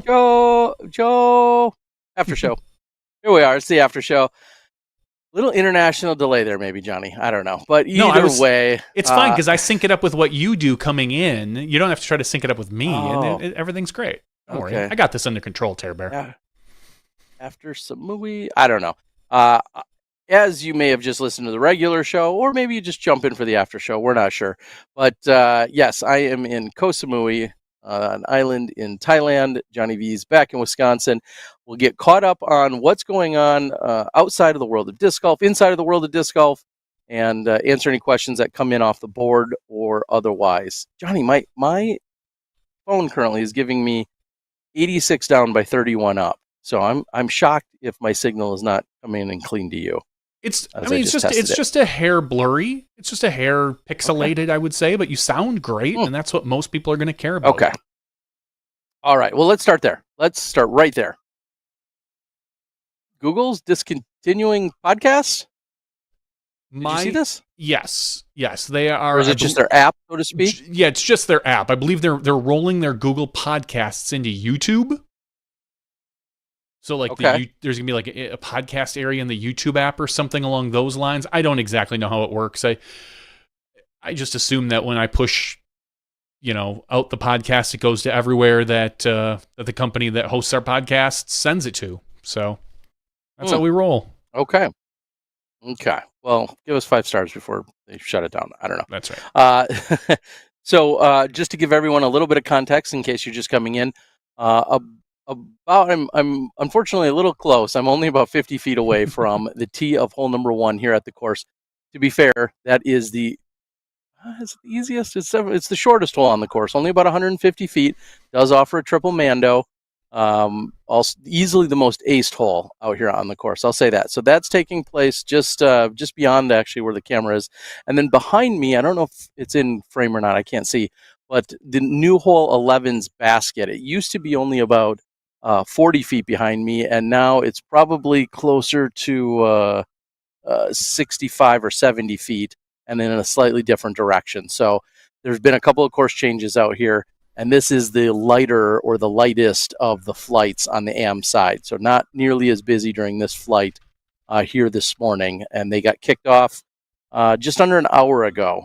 Yeah, just under an hour ago, and they'll play through the 11-hole course twice. So, and everybody here is aware, and this has kind of been the place we've been set up for the last couple of years, which is crazy to be right here on the course with you guys. So this is your this is your first time back. Now that you technically own the course, obviously, as we know, you don't own the property. You own the course that is on the property. What's going through your mind the first time you come back? Honestly, just jubilation. Just a sense of that my involvement is going to just keep things moving, and that's all I could ask for. This is not to get rich, because nobody will be getting rich. This is purely, people have been so gracious and kind and congratulatory and everything else. And I continue to look at it this way and truly believe it in my heart of hearts.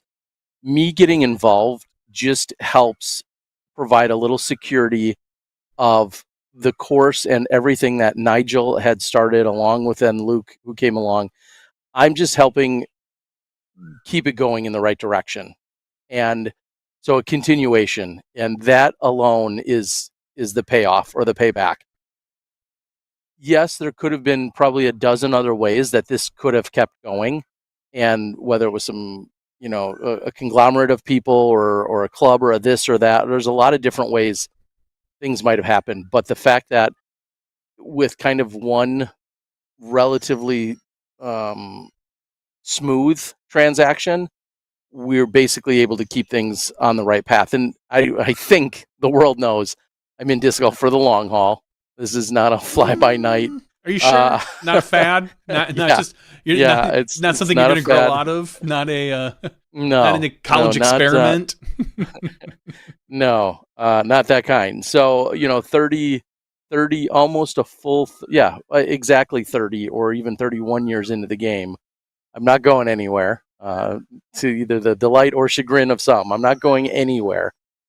So just the fact that we can keep things moving, and it's not perfectly seamless, of course, because Nigel was here doing so much work for so long and had a slightly different style and had his food business and catering business here, and it was truly a family business. Him and his family exclusively. Now Luke is running the show here, and yeah, just nothing but happiness of knowing that things, people. I try to downplay it because I'm serious. Like, yes, I own physical assets out here, the things I'm sitting on, the things behind me, and a bunch of stuff that I see. I may own it, but it's not even really for me. Clearly, this is a place I'm visiting a few days out of the year. It's just the fact that it's going to be able to keep moving forward. So it feels cool. Lots of great people, and that's how I've continued to look at it, and it feels more real than even before I was able to get back here. So in the last few months since I've made the announcement, it's been going on, but now to physically be here and to be walking around and I waited on a backup just like anyone else would that was playing, when I was out here playing a few holes yesterday. You didn't drop do you know who I am? This is my basket. Get your ass out of my way. There was a 4 that got yelled, and I didn't turn around and puff out my chest and you're out of here. Just anything stupid or ridiculous like that. It's yeah, and there's going to be plenty of people that will forever have no idea of my involvement and will come here and play casually or discover the game here. All of that's awesome. I just want everything that was here to keep doing what it was doing and then slowly increment and grow and expand. And if that keeps happening and it happens to be, with a few of my dimes or bot involved, then I'm certainly glad it can. So yes, it feels good is the short answer. It feels damn good to be here, and it's pretty exciting to see all these faces. Maya, who we've talked about, Maya and Dinko from Croatia. I met Maya here all these years ago, 5 years ago, and to have someone like her from Croatia who then turned into me going to the Drava Forester to see Luke Turnbull, who's an avid, smashy, who's been here from basically day one. He's here from Australia. So to also make some of those reconnections of people literally from all over the globe is that's all the payoff you could possibly want in coming here to Samui. That's for sure. So it's pretty damn cool. And just to put a bow on that, Luke and the crew have made a couple of really phenomenal changes out on the course, turning one of the holes that was really, really, really almost impossible, par 3, stretching it out and adding an island kind of to it on the second shot or third, depending on how good you're doing. So creating a very legitimate par 4 on hole number 4 is a very cool change that they made. And then a few of the baskets in the back, along with making hole 10 more difficult and a little bit more fun, also making hole 11, which is right behind me, shape to the left instead of to the right and make it a little bit more difficult. So a couple of really phenomenal changes and creating an entirely separate space that's a putting green. Right behind me where I'm sitting used to be kind of 3 or 4 baskets. It's kind of the warm-up putting green area, but it was also mixed literally just, an errant shot could, hit somebody warming up. Now there's an entirely separate putting green area that's off in the distance by about 150 feet. So if you want to go over there and hang out and chill and prep for your round without distracting anyone on the course, there's an entirely separate area for that with a couple baskets. So Pro Shop is growing, putting more stuff in there, very much filled with a bunch of Latitude stuff that we had just got in conjunction with working with our tournament. So that'll continue to fill out as well, and looking forward to it, and tons of souvenir type things so that when you come here, you're going to want a Samui disc or a Samui mini and towel and hat, shirt. All of that stuff is here, and we'll continue to stock it with more. So yeah, get over here. Good. It's that easy. Just get here. So thank you. Yes. Well, very cool. I saw on the board, somebody, maybe it was Lindsay or something, had said something about some herbal tea. I feel great. I am 100%. I just had a little tickle in my throat earlier, but I am feeling great. Basically one night of solid sleep after that flight to Singapore playing golf, and then a really long solid night of sleep set me up. Even though I traveled from Malaysia to here, that was only a 1 hour time zone difference, so no big deal, a 2 hour flight. I should be good. And then when I go to Chiang Mai, That's another hour or 2 hour Wear a flight, mask. but same time zone, straight north. Yeah, so burn season, I heard, is not quite as bad right now. Last year, part of me getting just destroying my throat and probably every bit of my respiratory system was burn season, along with hours and hours of mopeding around up into the mountains, and then traveling, and then not sleeping, and then maybe staying up late. I don't know. It was a combination of about the 9 worst things you could do. This year, it looks like the forecast is a little bit better for some of that. So, and a big shout out to the guys in Chiang Mai who were struggling with keeping one of their primary courses.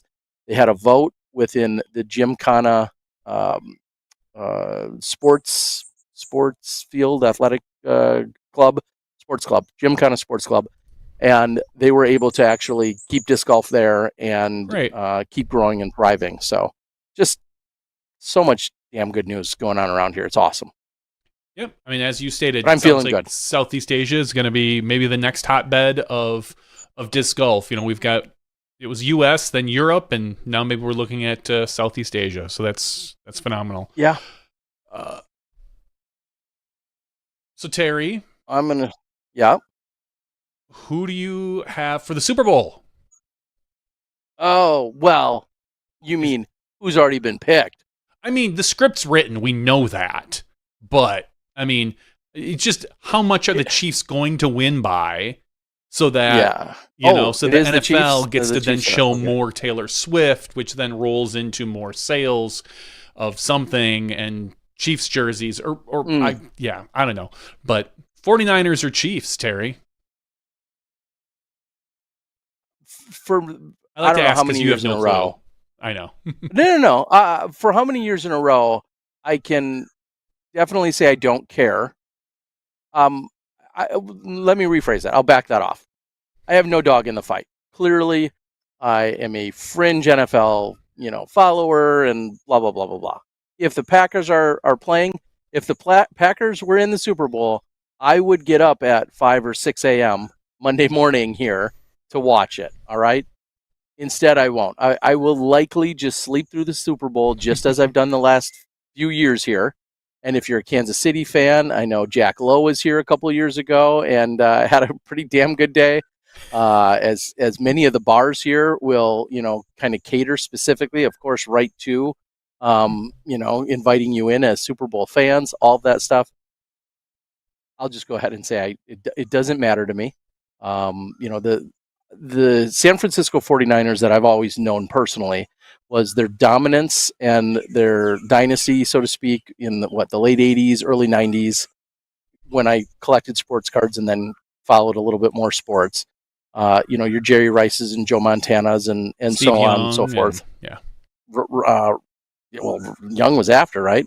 Well, I mean, obviously after Montana, but so I think of them. And then I also think of them for a few years, felt like they were one of the Packers, roadblocks year after year. In fact, I was at NFC Championship game, I believe in Lambeau. Well, it was in Lambeau.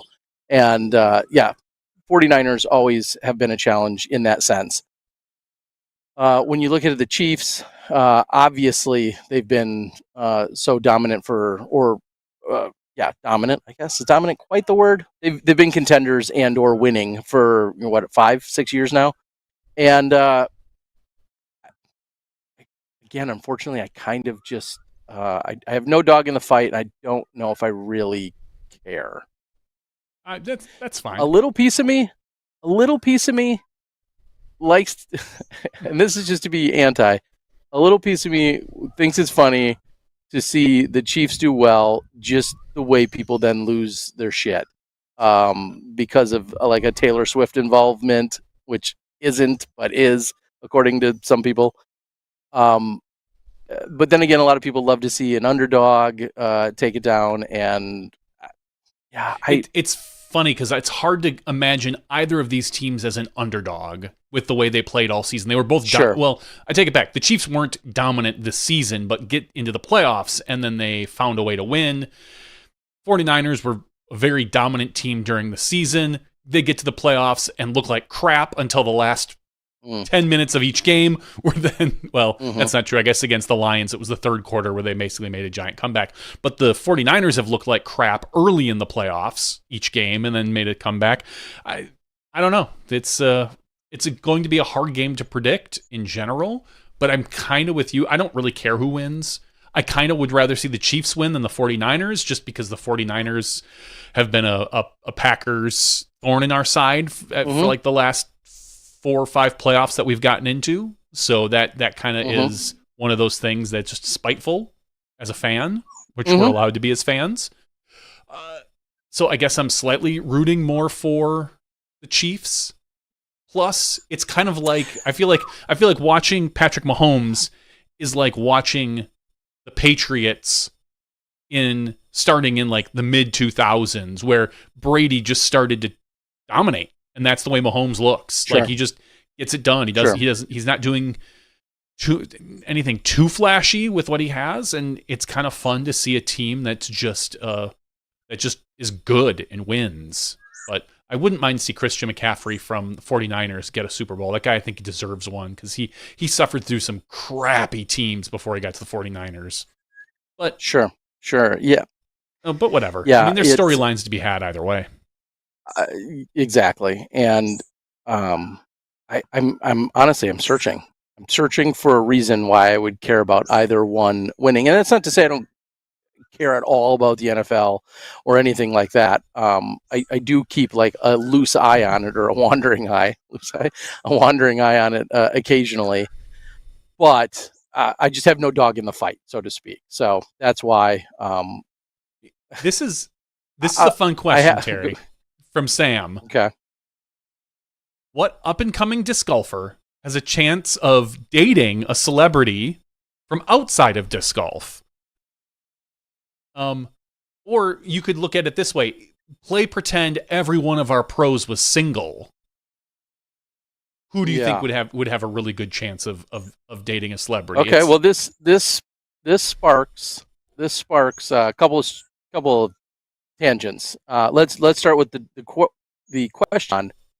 I think is again, assuming they're single. Let's just play pretend and say our disc golfers are not currently involved with anyone else, so it's no shade to any significant others. But if Anthony Barella, we're not dating Grace, it seems as if he was genuinely largely regarded as an incredibly attractive young man. The height, the looks, all of that. I don't think that's a secret. I'm not going out on any limbs here by stating as much, right? Kind of like if we're going for the guy more our generation, Kale LaVisca, generally regarded in the same sense, right? So AB, I think, has to be one of the first ones that comes to mind. Of course, assuming he's single, that would be one place I think, seems like the no-brainer place to start. Not worried about any challenges or accomplishments or people getting nitpicky about all sorts of other stupid things in terms of his play and whatnot. AB seems like one of the no-brainers. I could see an Ezra Aderhold as well. I mean, Ezra, of course, good. He's right now. He's traveling all over the world. I think I just saw a picture of him in Hong Kong. Okay, and in general, great shape. Pretty good looking guy. I mean, I could see something like that. Yeah, certainly. I mean, and let's be real. When you also, and then again, assuming she's not engaged to a silver lot, you look at a Kristen. When you just think about a 2-time world champion, you think about the way she carries herself. Well, in all of our FPOs, we have so many gracious, kind, attractive, everything when it comes to our FPO side as well. But when you think about maybe someone who gets their foot in the door in terms of carrying a little more clout when they walk into say a club or something like that, like someone like Kristen who just gets sponsored by Porsche, right? Like there's there's a foot in the door already. If we're going on a relatively superficial, like when you say, oh, well, oh, well, she has a Porsche that she gets to use.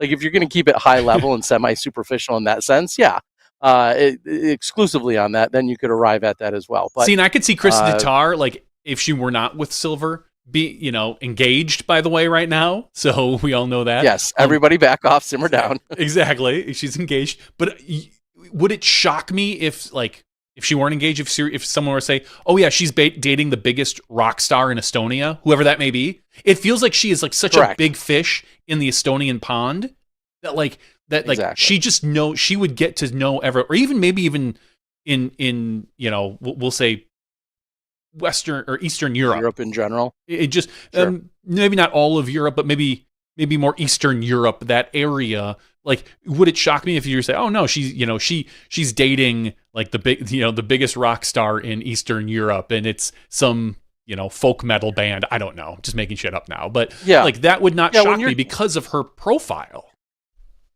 And that's exactly what I was just going to use.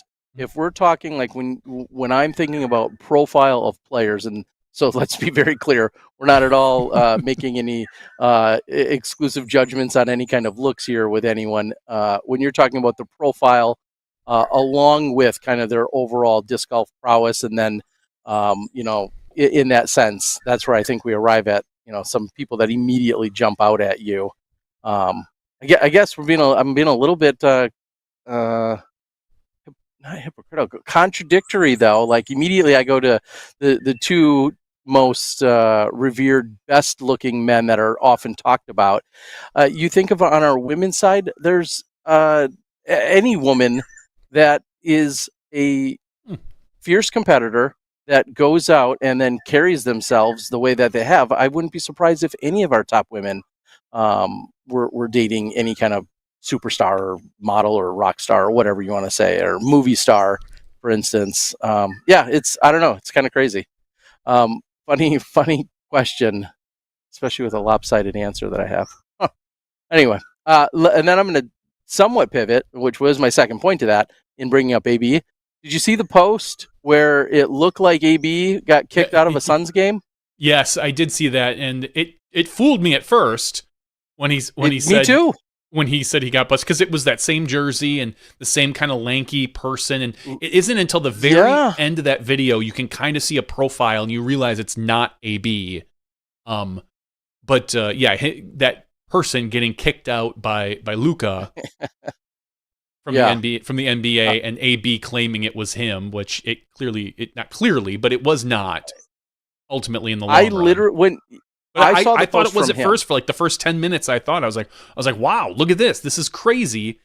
And then like you sit and you watch that video, you're like, okay, that's not AB, thankfully. Yeah, no, I saw the post directly from him, and where he said, "Hey guys, I got kicked out of the game." Like, so I was reading it from him, and then along with the picture, and I was like, wow, that's crazy. And it wasn't until later, I want to say an hour or two later, I saw another post saying, "Hey guys, it was a joke. It wasn't really me."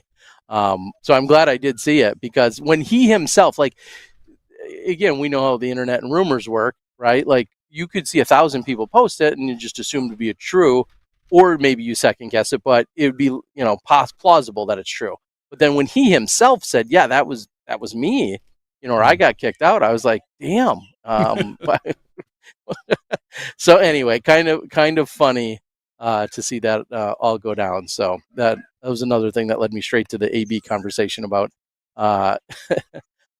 profile and everything else. So anyway, some people are saying on the board, talking about someone talking about Brody.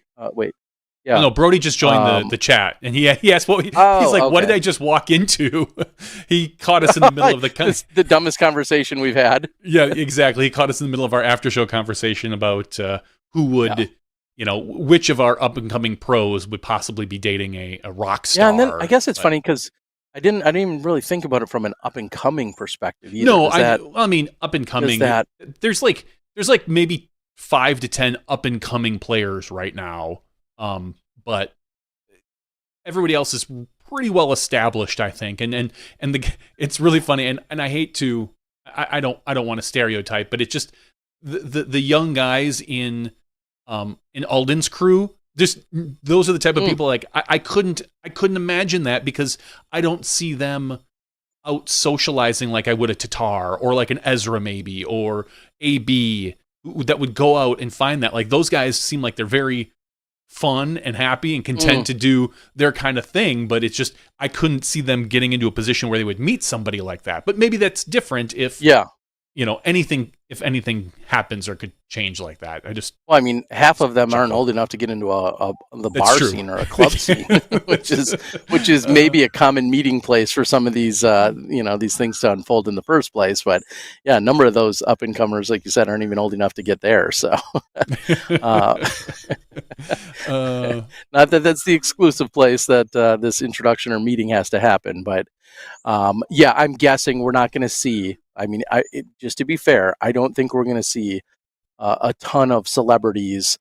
We'll say movie star celebrities, for instance, or runway models are probably not in Target's Lego aisle on a Friday night, looking for the hottest set of Legos, where you might find Ganon. Not. They go to Lego World. They go to Legoland. Oh, yeah. Okay. They're not going to be at Target, Terry. What are you getting? You're getting the cheap sets at Target. You want the good ones. Well, that's what I'm saying. You want the 2,000 or 3,000 piece sets. You got to go to like a Lego, like the Lego store, of which they're opening up one at that little strip mall right around the corner from my house, Terry, where my wife's office is. Like 2 doors down, they're opening up a Lego store. So I'm going to try to get my kid to get a job there because he still likes Legos. So. Well, and to be fair, when I had got into Singapore and I had to go to a mall to pick up some new shoes, I got dropped off at, I'm going to use the term lightly, a mall. It was, anyways, not a very legit mall at the first one I went to, but like a Valley Fair mall?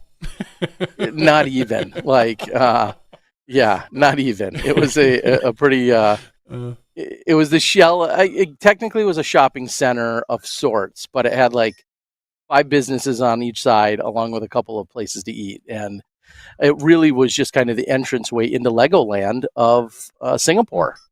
And I had made the Instagram post saying, hey, I figured out how we're going to get Ganon and some of his crew over here to be part of the Southeast Asia tour.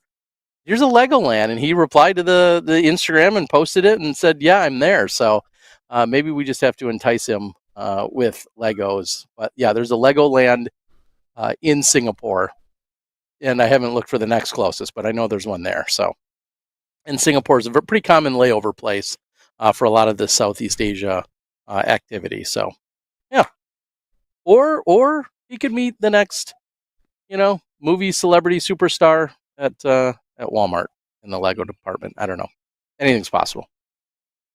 I'm not here. Anyway, what else do we have on the board? Some Vince McMahon, people saying, I saw was a headline. I didn't even read. I saw Vince McMahon retires for allegations. I saw retires for allegations. And that's I didn't even read what the allegation was. I literally didn't even read the next sentence. So maybe, what's Google going to tell us? Somebody just said not. Gross. So I can't imagine. Yeah, okay. It's probably not good. It's probably sexual harassment. Honestly, I mean, let's just. I mean, to be fair, like, unfortunately, as sad as this is, that's probably the default assumption. That's probably the best thing that you're going to find in general. Like anything other than that is going to be above and beyond. So yeah, okay. Do we have any, Terry? Do we have any plumbers that watch the show? Do you know of any plumbers? I mean, when I played basketball, I used to drain all my threes. I mean, I nicknamed myself the plumber. You did nickname and when yourself you give yourself a nickname. That was pretty funny. So that, how accurate that was. Not at all. So, no, I don't know of any off the top of my head. But if there's any in the chat board, they should certainly speak up. Well, I'm just saying, as you know, my basement, as I'm looking up, some of the piping is relatively old, and one of it probably has a drip coming out of it, right above us, practically.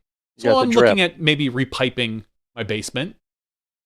And I just need to know, for our plumbers out there, if I'm not going to do it in copper, I'm going to replace a bunch of galvanized, some 50 to 60-year-old galvanized. Do I go PEX A or PEX B? So if you're out there and you're a plumber... That's a question I often have. Yeah, Terry. I mean, PEX A or PEX B? which one Like do you pick, Terry? PEX? I mean, you got to sell me on what you think is the strong case for PEX B. uh, all right. So Terry, here's the deal. Are we talking PEX? PEX. Or PECKS? Not like Ezra Pex. No, PEX. Or the chicken that's pecking around out here. That's chickens on the property. That's true. Right? Come on, so get your head out of the gutter. So PEX A, Terry, is apparently the joints are better. So when you connect two pieces, they seal better with their connection pieces. But it's more susceptible to UV light, so direct sunlight or things like that, in that it can wear out faster. So if it's in your walls, it's great. But as you know, my house, a lot of concrete. I can't put my stuff in my walls. It's all going to be hanging from the ceiling here in the basement. PEX B, less water flow apparently, and the joints are not quite as nice because you crimp them closed as opposed to PEX A, which has a stretch and a reseal because of the plastic. I'm just not sure. I want to know if we have any plumbers out there that would give me a good on which way I should go. I'm leaning towards. You got to be strong with that crimp hand. I know, that's what I'm saying. If it's going to fail, good thing. Like I said, I don't, because my house is basically a bunker. I'm not running through any walls. Everything will be right to the ceiling, and then from there, So if there is ever a leak, I'll be able to get it. Is there any UV issue though in your basement? Well, I would assume even sunlight coming in through the windows would have UV light. So I mean, you have, yeah, but I feel like that would run on top of your ceiling, and I didn't think how sunlight comes in. I don't know. Believe it or not, I don't have any plumber advice, but and I would probably wrap them, like a lot of these are wrapped in tape or thing. If I did get PEX A, I would get the sponge covers that you cover them, the pool noodles, and cover my ceiling with that. But I don't know. I just, you know what? I figure if they're out there, maybe they can give me a good answer. Yeah, that's fair to ask the Smashies out there. Hopefully somebody will put it in the comments. Even if they're not watching live, they can put it in the comments sometime later on and give you some insight. All right, how is your hand wound, Johnny? And is your fingernail growing back? Ooh, should I show it? I mean, I can't see anything right now because the sun's just beating down on me here. So the fingernail actually came off. Okay, gross. And this one is probably going to come off because it's all bruised. And this one's already half grown back. So I finally just bit the bullet, and it was barely connected. And the other day I just it was just, like I said, it didn't even hurt. It was so loosely on there. But Okay. Tim asks, can he fix it in Photoshop? I don't think so. It doesn't hurt, which is good. So nothing, no pain, no gain, all that good stuff. But in general, my fingers are good. Good. Good to hear. We're talking Johnny's finger updates. We're talking fingers and plumbing. Along with your crimp hand. All right. Tim also says tint your windows. Okay, that's maybe a solution there. I could put a curtain up over this one window that's down here, which is really the only window that I would probably worry about as far as the sunlight coming in. So. Okay. Someone asks, with your travels in Asian countries, what's the language barrier like? Are you comfortable? I've said this before, and maybe I'll repeat, largely because of what I said earlier about how you should just travel. I mean, nothing for nothing. English is spoken, it feels like almost everywhere. And if it's not, it's easy enough to get your point across and or to, pull up a Google Translate or whatever you want to use. There's so many countries that just literally teach English as their second language, and it's a little mind-numbing to me. And I get it that we're this, big super duper country and all, but the amount of people that then bend to learning English is, I don't know. It feels, I've said this before, it feels almost weird and I don't know what the word is that I'm looking for. It almost doesn't even feel right. Like you can be in so many different international places, and there's their language, and then there's English. Like those are your options: their language and English. And I get it. I'm not downplaying how predominant the USA is and how influential and blah blah blah. I get it. 330 some million people. I get all of that. It's just wild how many places then adhere and I don't know, go along with English. So not as big of a challenge as you might think. Quite honestly, depending on where you go, some people, you'd have no idea that English is even their second language, which is really incredible. And it's funny, I was just thinking about this last night. I now know a handful of words in a handful of different languages, literally a handful. I wasn't forced to take any long-term, I was going to say English, long-term foreign languages in school. I dabbled a little bit in French, of course, which I almost completely exclusively forgot, because we had to have like 1 year, one semester of it at minimum, and that's where my interest level was at the time. I cannot thank and commend and admire enough all of the people that speak 2, 3, 4 languages. Luke here speaks what he calls Bangkok Thai. Obviously, different areas have different dialects and slightly different tone and everything else, so he knows Thai. But some of the Koh Samui Thai that is spoken here on the island, he said he actually has a hard time distinguishing versus when he goes into Bangkok, where he had also lived for a few years and was in that area. He speaks much better Bangkok Thai, so to speak. So and then he's hanging out with Casper this weekend, who's originally from Denmark but speaks great English. And I know this is nothing new. People are like, oh, in this episode, Terry discovers people speak multiple languages. It's not something new to me. No, we've talked about this I before. just have to say how much I admire, and I think it's unbelievable. And then I think to our international players like Kristen and Silver, who we were just talking about before, the fact that we're interviewing and then having these fluid conversations, and just how damn good so many of these players are. Luca, who we had a few weeks ago, just we got can go her on and on sports with visa, every by the way, international player. if anyone was wondering. Oh, congrats! She got her Yes. 5-year sports visa. Yep. Good, congrats! I did not see that. So anyway, I cannot say it enough how impressive it is and unbelievable to interact with so many players right here on the island that are from 19 different countries, and almost all of them speak some kind of English to some degree. So yeah, I can continue to just be, what's the term, fat and ignorant or something, fat and stupid. I don't have to learn another language as much as I'd love to. You don't have to, I guess, is the answer there. It's crazy. And Darren on the board says English is not easy to learn. No, and everybody will say that. Every other, understandably, stupid. We were just talking about pecks. We were just talking about a chicken pecking, and a chicken could peck away at something, and then pecks meaning the physical, part on your body. Like, yeah, that's of course a whole nother story. Is all this, the thousands of stupid things about our language, but none of us is going to change it. Reading on, there's not a lot more on the chat board. I was looking at it.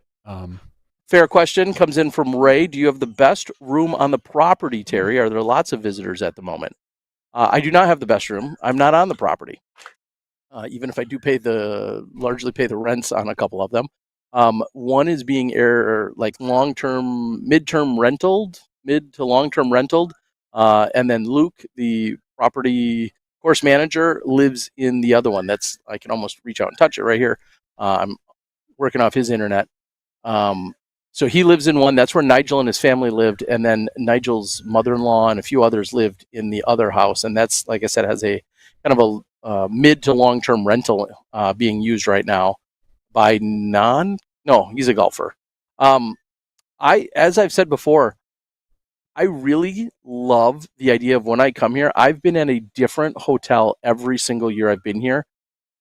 I've been in some phenomenal ones, and I've been in a couple not so great ones. I want to continue to go to different ones so that I have valid recommendations for when other people come to the island. Because even if the rental unit is available here right on the course, which it may or may not be on any given week or month, I want to then be able to say, oh yeah, I stayed there. It was $24 a night, or it was $37 a night, or it was $56 a night, whatever. I always stay in the mid to lower end, just to have a real practical reason or a real practical assessment of what people will get and what they pay for. For instance, my first night here before I had my long-term nights, my very first night here was, funny enough, it was posted for about 1,500 baht, which is right around $50 for the night. I almost booked it. Instead, I went right to the place. I walked up, and the woman in charge running the little cafe/bar right on the beach, literally on the beach. And I asked her if I needed a room just for the night, and she told me 800 baht, which comes to like $24. I wouldn't recommend somebody goes there again for $24. Yes, it was a bed and it was a shower, and it had air conditioning, which you have to double check here. Even for just $24, I mean, if you're trying to be on a budget and you are not worried about the amenities in any way, you could survive it for a night. You could be there. Wouldn't necessarily. It's funny because you can find a place sometimes 10 times better that might be the same price or $3 more. And it's not even just about the pricing. It's just a matter of like trying these different places and kind of just rolling the dice and seeing what they're going to be like. The place I'm in is $20, $29, $32 a night, something like that. And it's really nice. It's like a bungalow. It's a little distant from from the super good internet, although there's almost tolerable internet. But if you go anywhere near the cafe/check-in area, the internet there is phenomenal. So yeah, I don't stay. I won't be staying on site. I probably never will stay on site. I love the idea of venturing out to all these other different places. Some are within walking distance if you don't get a moped or a scooter, and then some of them I'm a good 10 to 12, maybe even 15 minutes from the course to the west side, where last year I stayed about 20 minutes east of the course on the east side of the island. So just trying to get around, I'm doing the legwork for you guys. That's the plan. All right, Terry, last question before we wrap this up. Are you going to go to that island party? Oh, the full moon party. The full moon party.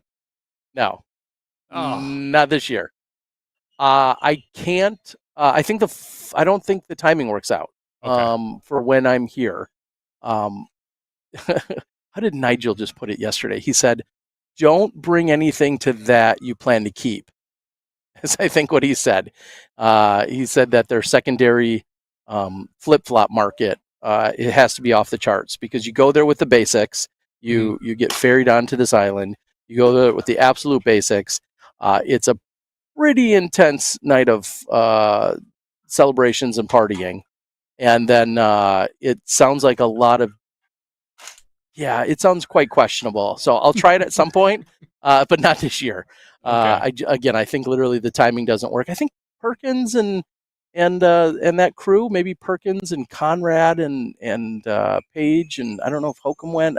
I believe some of them went and had probably nothing but an amazing time. So I'll get there, but not this year for the full moon party. Okay, let's wrap it up then, Ter.